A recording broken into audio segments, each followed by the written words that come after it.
We're going to start by talking about Israel. Israel is now Gazifying Lebanon and doing the exact same technique that they call, I guess it's called the genocide technique. It's the forbidden technique. It's called bombing everything in sight and then claiming that it's because you are doing it because you've decided that these guys are your enemies. And it's a wonderful technique only when you're Israel. Because like any other country that does this, everyone would be like, excuse me, what the fuck are you talking about? But when Israel does it, America goes, well, this is not ethnic cleansing. It's something different. And they are using the identical propaganda. Like it is copy and paste, dude. Look at this. Look. Official Israeli claimed that nearly every building in southern Lebanon conceals several missiles. Pre-excuses massive destruction of civilian infrastructure, attempts to sow division between Hezbollah and popular base. Israel is now deploying the same war propaganda campaign it did in Gaza to justify their crimes. Starting with Lebanon doesn't exist. Every Lebanese is Hezbollah to schools and hospitals portrayed as military bases. And it's so crazy because like the technique is always the same. It's always the same. They literally just are like, we have no other option. We just have to kill every single person. We have to kill as many people as possible. Sorry, we have to destroy, we have to reduce entire city blocks to rubble. What can you do? And it's crazy because like American media does go along with it. Israel also has plans for northern Gaza. One of the plans that Israel has had for northern Gaza, also called ethnic displacement, which for those of you who are uninitiated, maybe you don't know this, is another term for genocide, mass displacement of an entire population from their ancestral homelands is genocide. That's what it's called, okay? It's ethnic displacement, mass ethnic displacement. And yet when Israel does it, the Associated Press is like, Israel wants to mobilize the Gazan population away from Gaza City with no return date. And it's like, yeah, dude, you used a lot of words to say genocide. You used so many words to just say exactly what we know, which is genocide. It is mass displacement of people. That's what you're doing. Israel Minister of Diaspora also doing the Lebanon is not even a real country actually arguments. Like this is identical. I feel like we're back in like October 10. We're doing October 10 shit. We're doing October 10 shit again, but this time for Lebanon, which is a whole ass separate sovereign nation. It's not even a nation that Israel currently is a belligerent occupier of. They also have obviously called this famously escalation through de-escalation, which is like literally George Orwell shit. I know all these dummies love 1984 or claim that they've read 1984, okay? But this is straight up peace through strength, de-escalation by doing escalation. All of this stuff is, yeah, war is peace. It's just double speak. It's completely ridiculous. It's like comical the way that they are pulling this shit off, but it doesn't even matter. If you have seen what Israel has done since October 7 in Gaza and in the West Bank, you know that they are a one-trick pony. They are doing the exact same shit. And they're greatly escalating in Gaza as well. And they're also obviously greatly escalating into Lebanon, which broadens the conflict. And yet, for some weird reason, our politicians are asleep at the wheel. And they're not necessarily asleep at the wheel. They just are, they're not oblivious. They know what the fuck Israel's doing. And they're basically giving Israel assurances by allowing them to continue doing this without like offering them, without taking away any of their weapons contracts, basically. That's literally what's going on. America is totally complicit in this. And I think the media also plays a role in the whitewashing of Israel's genocide here. Jeremy Scales says, media should stop saying Israel is telling people in southern Lebanon to evacuate. Israel is engaged in psychological warfare against civilians as a part of his broader military attacks. There is an expulsion order under threat. It is the same tactic used in Gaza.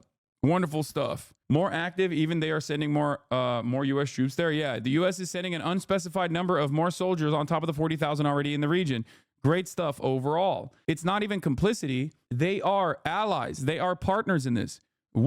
Our government is literally allowing Israel to do this and giving Israel all the support it needs to do this, and also saying, we will defend you if there are any foreseeable consequences off of this. And there will be consequences for this. Obviously, you cannot just keep blowing people up and expect them not to retaliate. It's if you were ever wondering, like, in an alternative universe, what would happen if like America didn't fight the Nazis but instead like joined the side of the Nazis? Well, now you know. And it's additionally crazy because like now we can see it happening in real time. Back in the day, the Red Cross also very famously went into the camps and did propaganda for the Nazi government, right?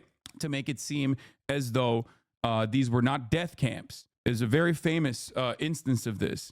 People that were sent to these death camps did not know that they were being sent to death camps. They thought that these were concentration camps. But because there wasn't real-time evidence as to what was actually going on, with the exception of like the people that were living in the villages, and even then that is disputed, but people knew what was going on, obviously. But like with the exception of people that were like directly there in the surrounding areas, like information could be kept quiet. You can't really do that in the modern day and age. And yet people know, and people now can also basically operate like they are a German villager, a German townsfolk that is living right next to a concentration camp. They can see it and they have full knowledge over what's going on, and they can still turn a blind eye to it. Israeli Twitter account is tweeting in English telling people to evacuate. Yeah. Great stuff. Please get out of harm's way now. Once our operation is finished, you can come back safely to your homes. Great stuff, man. Thank you for saying this in English, by the way. I wonder why they're saying this in English. The anti-Semitic blowback from this is going to be catastrophic and absolutely earned from the Zionist Jewish chatter, just so everyone knows. Yeah, I mean, it's already happening, and it's gonna greatly escalate as well. It's going to get significantly worse. IDF is live in English to justify today's Lebanese bombing. Yes, we are now going to talk about today's bombings in Lebanon. Israel has killed 356 people so far in Lebanon, the majority women and children, an identical situation to what happened in Gaza. And what is going on in Gaza? They are now moving into the Lebanese portion of their full-scale war, and they're doing the exact same things in Lebanon as they did in Gaza. First, they blow up all aspects of civil society. They just destroy entire city blocks, reduce them to rubble. Then they inevitably, once they feel like they've punished and blown up the area enough, so they feel comfortable enough for their troops to actually operate in the region, they blow that up. They call all the civilians human shields, and then they turn around and move their troops in when they feel a sense of safety and security. We have to act to stop the threat of Hezbollah. Hezbollah was planning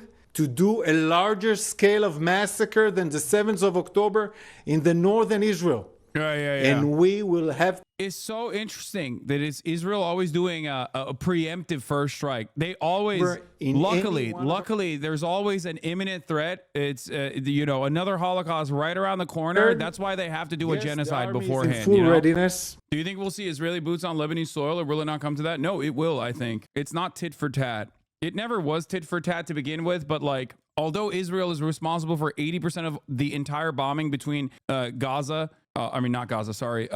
northern Israel and southern Lebanon, Israel has obviously been overwhelming in its bombing campaigns since October 7.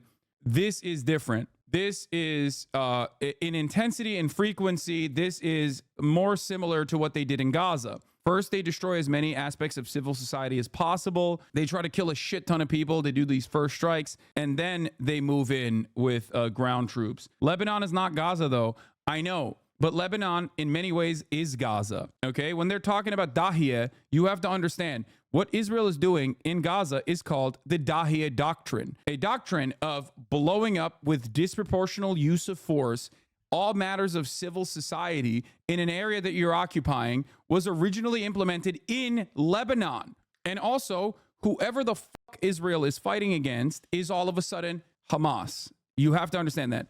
It's Hezbollah, it's Hamas, and they're anti-Semitic, and they're only operating on the basis of anti-Semitism. They're just doing Jew hatred. That's what it is. And every single person is a civilian shield. Is all the human casualties that are involved in this are just unfortunate consequences, even though it is the direct military objective. Okay, for Israel, it is the direct military objective is to just wipe out entire segments of society. And then once they feel comfortable enough, they bring their spoiled ass troops with the Merkava tanks and roll them through the streets. That is what it is. And that is what's going on here.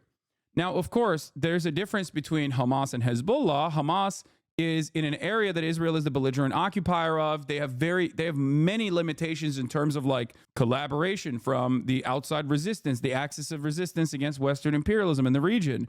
They have a hard time maintaining supplies. They have a hard time training. In terms of Hezbollah, which is a standing military that has operated in the region and has a shit ton of experience in terms of like combat.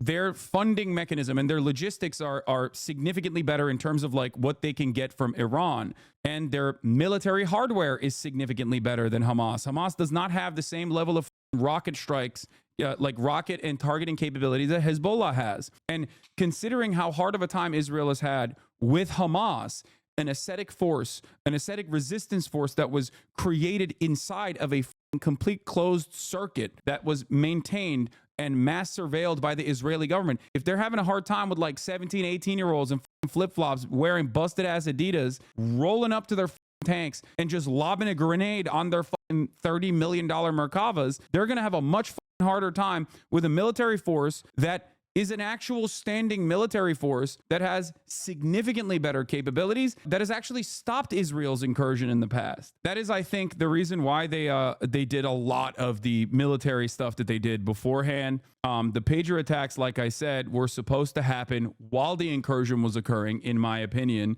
and in the opinion of a lot of smarter people than myself, including people who don't agree with me in terms of like Israel being a parasitic force in the region. A truly awful force of the evil in the region and death and destruction in the region. For that reason, I'm pretty certain that like I even people who don't consider Israel to be cancerous also have made that same exact analysis that like the terror attacks on the pagers, the pager explosion attacks, like this coordinated terror attack in Lebanon came too early. It did not make opportunistic sense. And they probably did that because they were getting desperate, and it should have happened most likely like either now or when they actually were going to bring in boots on the ground into Lebanon. This shit's not going to stop until the U.S. are actively. No, it's not going to stop after that either. That's the problem.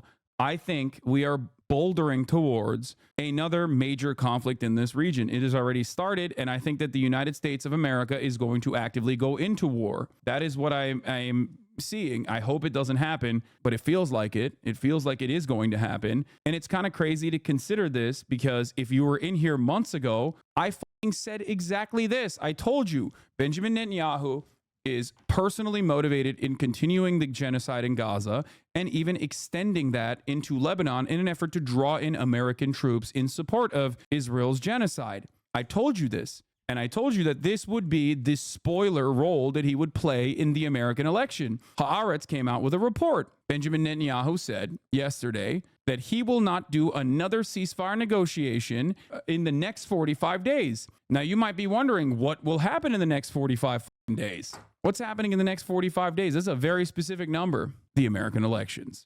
Benjamin Netanyahu, for his own personal goals, because he wants to avoid going to prison, and also because he knows that Donald Trump is his guy, is saying he's not going to do anything until there is another president. Yeah, this is what the Tyre district in Lebanon looks like in the aftermath of this special operation that Israel conducted.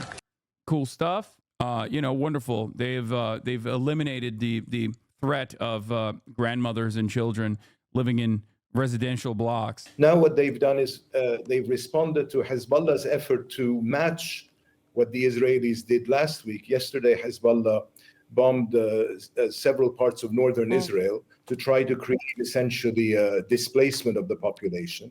So today the Israelis have come back and said, if you want to play this game, we will displace a large part of the population of southern Lebanon.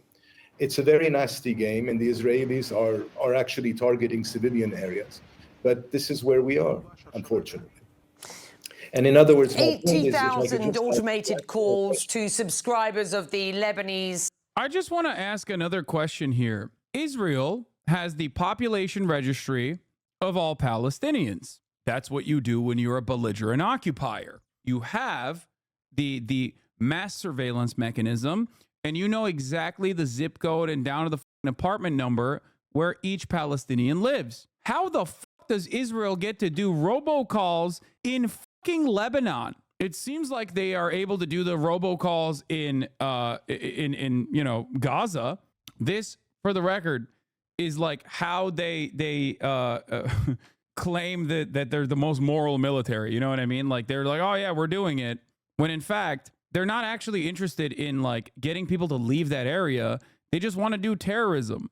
This is psychological warfare. Dropping leaflets before you blow up an area doesn't make your blowing up of the area more moral. If Osama bin Laden was like, I'm going to strike the Twin Towers before 9/11 and then did it, do you think that would be considered appropriate?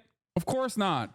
This war is very much a psychological war on both sides. And by essentially using some of these automated calls, for example, to warn ministries that they would be bombed, and the ministries are located in the very center of Beirut, they're trying to create a panic amongst the Lebanese population. Essentially what they're doing is they're hitting all over. And I'm very skeptical that this is just to hit Hezbollah targets. There's been plenty of footage today showing the Israelis hitting civilian quarters near Tyre, for example. They are essentially creating a humanitarian problem and saying to Hezbollah, you will have to resolve this problem. That's all they're doing. It's so funny to just like have Western media basically describe terrorism without using the term, because that term is a political term that is applied only to the enemies of the American state or the Israeli state, enemies of ourselves and our allies. What this person described right here is just straight up what terrorism is designed to do. The issue is when Israel does it, it is not considered terrorism. No, you don't get it, Hassan. It's psychological warfare intended to spread fear among the population is not terrorism. Exactly. It like using the dictionary definition of terrorism while simultaneously avoiding the term is kind of funny. It'd be funny if it wasn't so damning and so obvious in its application here. Once again, if you want to predict what's going on in the future, one thing you can always do is look to the past, and you don't even look to like, you can look into the immediate past, the past year of Israel's actions in Gaza to understand exactly what the they're doing. Someone in the chat joked and said, oh, when will we start hearing like Hezbollah run health ministry? You will hear it. You will hear it soon. And you don't have to have the gift of foresight bestowed upon you by Apollo or some shit to know that, because that is just how we operate. You can see it as like a trial balloon, right?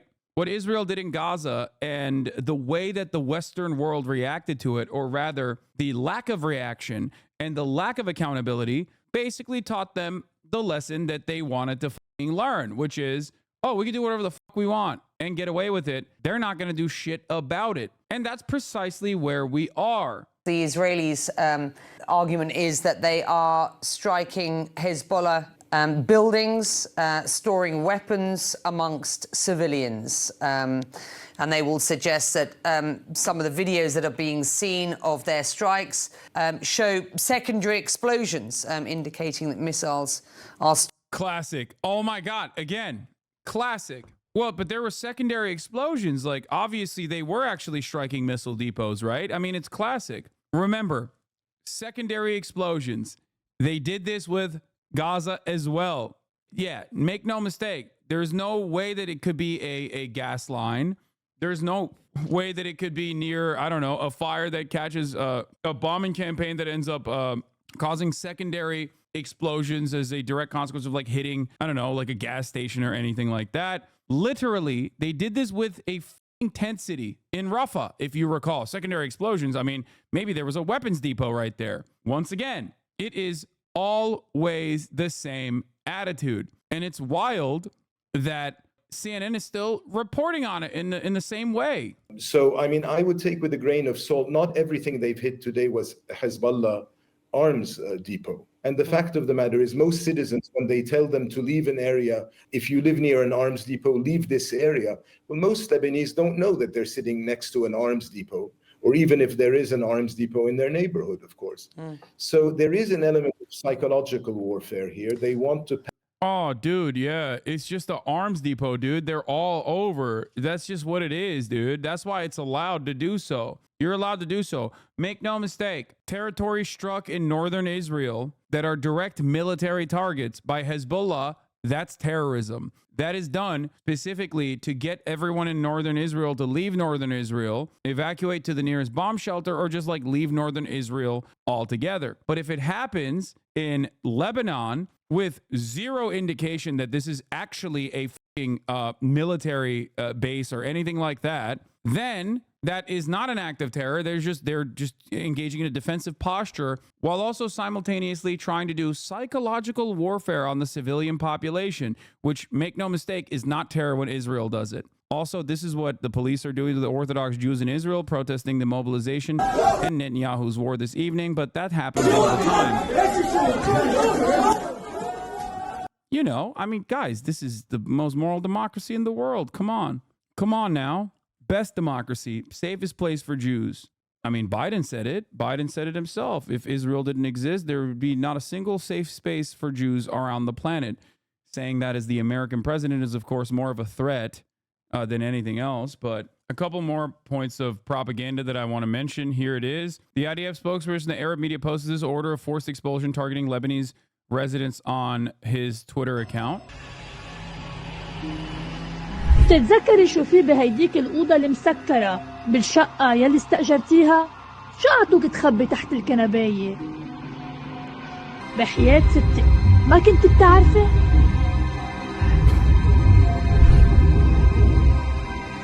I mean, this is like, come on, man. This is insult to injury, dude. This is like they're not even doing a good job with this. Like they're so like they don't give a dude. No, it's not satire, bro. This is supposed to be an evacuation order for like the Arab population in Lebanon.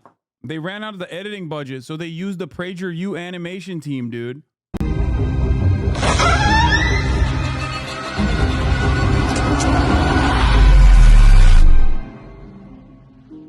إذا يوجد لديك أو لدى جارك أسلحة غادر المنزل من دون أي أمتعة فورا. اذهبوا إلى الوادي، إلى المسجد أو إلى المدرسة. هذا نداء أخير.